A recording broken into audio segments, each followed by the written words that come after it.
right, folks, this is the Gilness with Nerds in a Bar, and we are at the Jazwares booth here at Toy Fair 2020, and we're about to talk through the AEW line with Jazwares and Wicked Cool Toys. I've got Magic Almost designer, and Greg with me. Greg Mitchell, senior brand marketer and director. And you were Magic Almost designer. There we go. I wanted to get your title in there. Sorry about that. All right, so we're going to go through the line. And we'll talk through what we have here, Series 1 and Series 2, right? Yep. That's what we have so far on display. And let's see what we got. So as you look at the series, you're going to see some core information here. We got 6 figures per wave. Okay. Additionally, on top of this 6 figures per wave, you'll have 1 chase and you'll have 1 rare. Okay. Series 1 consists of Brandy, Cody, Kenny Omega, the Young Bucks. Check out those jackets.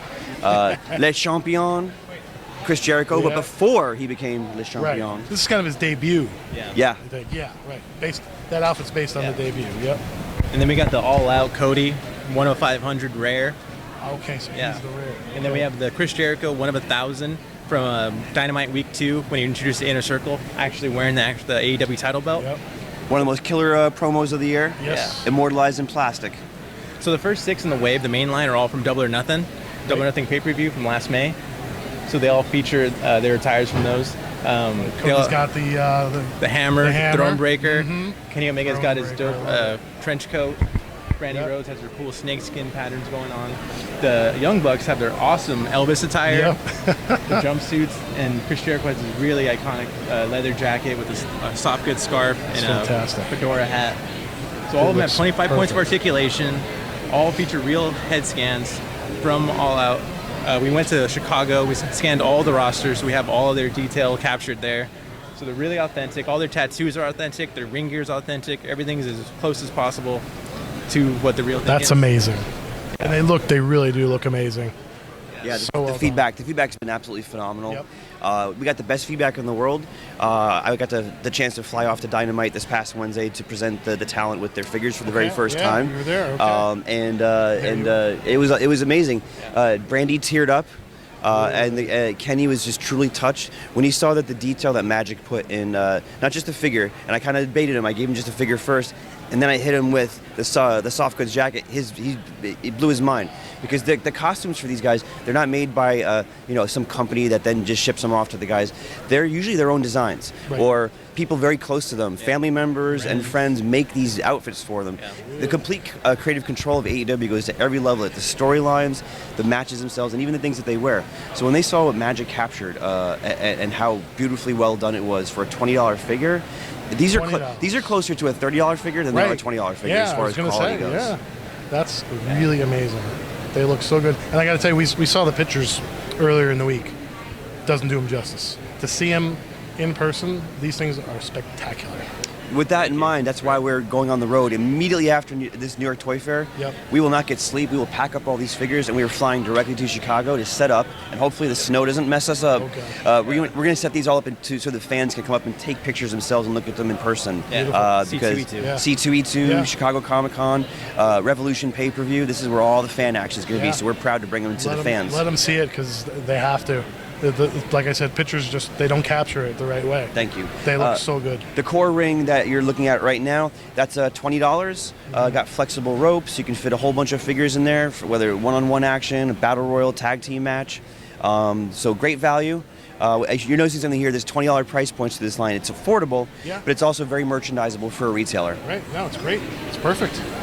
All the way around. The championship belt there, sitting in the middle, looking very shiny. Again, looks even more money than the actual price point of $20. This is the championship belt. This is a rarity for you guys. You're going to not see this packaging once it gets to production because it says World Heavyweight Championship belt. Okay. Over the weekend, we sat with the executive team and said, you know what? It's the World Championship belt, not heavyweight. So you're looking at a rare one-in-a-kind piece there. Let's see who gets that in their collection. I was going to say, I might have to walk off with that later. Magic knows Kung Fu. Be careful. Never mind. You can have it. And also, let's scroll down. We'll see the actual packaging. It's going to feature gold foil on it. Final. Yeah. It's a mock-up that aspires to final packaging. Okay. So what it really highlights here is the shiny metallic touches, embossment here, Elite on the E, on the top. You're going to see it down here in the logo itself. You're going to see it in the names. And even side, and back. That's beautiful. You got the authentic signatures also. Yep. We went for a nice big action shot direct from the event that the talent's depicted from, Yep. and each one will have a signature from that talent. Wow. The details, the little details. That's what I love. We're collectors ourselves. We Yeah. love So good are we. packaging. So- We love good products. Yeah. We love to keep some of our figures in packaging. We love to break them out and play with them. So. I do the same thing. Yeah. Yeah. As mentioned earlier too, like this package kind of harkens back to early Jeremy Padawer packages from WWE. Yeah. So yeah. definitely bringing back It's the a very legacy. nostalgic feel for Yeah. all of us. There's a little wink to some of his greatness in the past. So right here, yeah, this is the authentic scale ring. That's huge. Yeah. So this one's gonna come with an exclusive figure. It's $100, and it comes with soft good, canvas, apron. This is a pretty good prototype. It's holding pretty well. Yeah. Like you see the motion here. Yeah. Got the side to side. Nice. Some good twist on them. Double jointed elbows. That's awesome. Sorry, double jointed elbows. The heads move right there. 25 points of articulation. Yep. They move real well. These things flex here. Amazing. It's all over. It's got the dream tattoo Yeah. right In on his production- chest. Oh, this is removable too. You Okay. can see it right there. Right. So you can take the weight belt off, you can pose it. It's pretty great. And you see all the details in here. Awesome. We really went all out to try to Nothing less. capture the authenticity of all of these. All right, let's talk about Series 2. Yeah, Series 2, well, so if Series 1's going to hit retail, let's call it late summer, as soon as August 1st. On pre-order right now, actually, at ringsidecollectibles.com. Series 2 will probably pretty quick on its heels. We're thinking like end of September, maybe worst case, early October. Okay. And this series is also really super loaded with a murderer's row of great talent. John Moxley, Dustin Rhodes. In his obviously the match of the year Yes. makeup and outfit. Hangman Adam Page looking handsome and no beer, but doing some cowboy you know what. It's all right, we can swear on these. Oh, Yeah. like cowboy shit. There you go. Great. That's better. Great detail. Again, he's got his vest, authentic detailing to his ring look. It's great.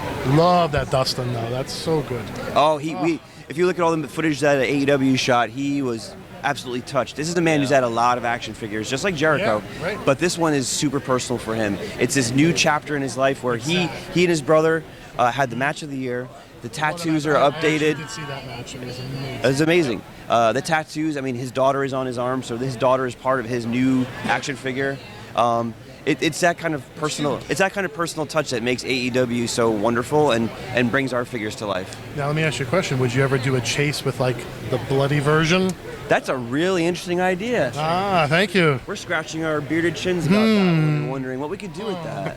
I wonder. All right, a match of the year 2-pack. Wow, it's like it almost named itself. Yes. Wow, All it's right. all coming together. Stay tuned, folks. Royalties to Nerds in a Bar. And then we've got, of course, the inimitable I love this guy. Maxwell Jacob I hate him, Friedman. but I love him. Yeah. Magic just annihilated this one. Look at the look on his face. It's one of the crowning achievements, I think. The faux Burberry, or is it scarf around his neck? The details are incredible. Pretentious, obnoxious. Yeah. Scarf around the neck.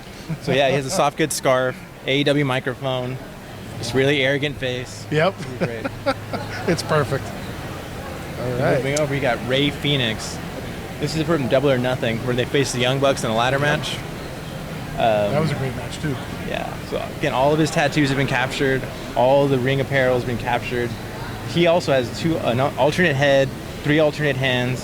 So he has his signature anima hands, everything. His entrance gear, Awesome. and then Pentagon, his brother, and the matching attires, also from the same match. Yep. Again, authentic tattoos, authentic detail. We have him with his tongue out doing Cero Mero, so he has both hands doing Cero Mero, and then also an ungloved hand, so when he does it in the ring, Yep. we have Cero Mero. Insane. Beautiful details. Yeah. The tattoos are just, they're perfect. Absolutely We're perfect. hoping to air the footage of all the reveal packages that we did early this week at Dynamite. Of course, they had a production truck. They had to bang that stuff out in order to make it for air. So we didn't get to air and show John Moxley's reaction or Ray and Penta's. But let me tell you, they lost their minds. And these are guys who have figures out there currently in the They've seen market, them. Yeah, so they've had them they know before, yeah. the way they flipped out. And the way they were just tell magic. They did a video message to him, and they nice. loved Yeah. it. They flipped out. There's They cut a something- promo right there in the Yeah. catering hall over how much they love the figures. And then we're going to leave you on a tease here. We're not Yeah. announcing yet who the chase or rares for Wave 2 will Okay. be. Do not be fooled by the Kenny Omega silhouette I of didn't the think so. I character didn't think you make inside it that there. easy. The hair is a little misleading. Or Mm-hmm. actually, it's entirely misleading. You'll Nice. find out either way. So let me ask you about the rares. How did we decide on, and why did we decide on 1,000 or 500, and how is that going to be packed out? What's the ratios in the cases? How, or which case they will appear in? How is that decided? Right. We'll work that all out with the logistics and operations Okay. team. The backbone of any good toy business, but also the unsung heroes. When it comes to the stuff, what's important for us is to, it's easy to say, and every toy company, whether it's Hasbro, Mattel, Spin Master, we all know it's the hardest thing to do, which is make sure your case pack assortments are course. rich to Yep. make sure that you're rewarded for going and buying product, but also place your bets right and place your bets well to make sure that you're not creating what they call the classic peg warmer. Yep. And everybody gets it right and wrong to some extent. Of You can course. walk into a Target and Walmart right now and you can see characters who are recognizable to even like your mom and your grandma in pop culture, and yet for some reason there's 7 of them across 2 pegs just sitting there. Yeah. We all get it very wrong. We difficult all get it right. We have to work hard to do that. So it's a long way It's of a saying game, it's a yeah. long way of saying that we try to pick the characters to make the best case pack ratios and not stink up the joint with any of them. But even then, we have to make super sure that we allocate them correctly. Right. So and that extends to the chases and rares. We don't want to overship them in any one part of the country. So Exactly. logistics and operations and order management get really involved to make sure that a chase goes this way to the Northeast, a rare goes down to the Midwest. Exactly. So everyone has a chance to get them. That's great. That's good to hear because, there's a lot of noise on social media about scalpers and people who somehow, some way manage to get these figures through different channels or whatnot. How come this guy has 2 of the 500s? How could that possibly happen? A lot of collectors are very vocal about that, and they want the fair chance to get every single one of these figures, including the one of 1,000, the one of 500, knowing that only 500 people are ever going to have them at one time, or 1,000, right? Yep. So, but you want to make it fair enough for everybody to have that chance. Yep. And it goes down to the Otherwise- retailers too. In recent years, I found this out with all the years working on Power Rangers. There are rules at retailers where you are not allowed to case pick. I remember it really came to a head when the first Pixar Cars movie came out, and they were short packing like Lizzie. Tow Mater was red hot, but there was a special like paint job on him that was especially rare. You had dudes there basically like slipping them out of a case pack, putting them in their employee purchase pile, and they were getting busted because children wanted to have these and play with of them. course. Collectors who are grown children and want to also enjoy them wanted to buy them and collect them. Yeah. So the retailers have gotten as responsible over the years as they can. It's all up down to the store level and the store managers, but it's important. And you all know you if can't you're control it all, but you can do the best you can to. and what I've seen is a more fair behavior of first come, first serve means if you got there and you got it, you got it. What that means is the employee at 8 o'clock in the morning when a Walmart opens is bringing that case pack of Hot Wheels into the vehicle aisle. If he's being good, he's not cutting deals to make sure you got that one rare deco thing that's caught in the case pack. Yeah. He's just basically putting the case pack out, and there's 4 or 5 guys who want them, ready to pounce. Yeah. That's fair is fair. Yeah, First serve, that's first it. come, first yeah, serve. once But- you get down to that level, it's. But not if you're gaming out the of your system, hands. So. Yep. which happens, unfortunately. Yeah, we'll But- do our best to try on our end to make it And stop. as a but- collector, I appreciate that, and I hope everybody else out there understands that you guys do what you can. You're not selling these to any one particular outlet or person or whatever. Yeah. So. And we're not sitting on any of ourselves. Right. Hey, we'll put out 450 and we'll keep the other 50. Right. I'm sure there are people who've tried that and they may not work anymore because you'll get busted. So thanks for taking us through the line, guys. I really appreciate it. This line is great.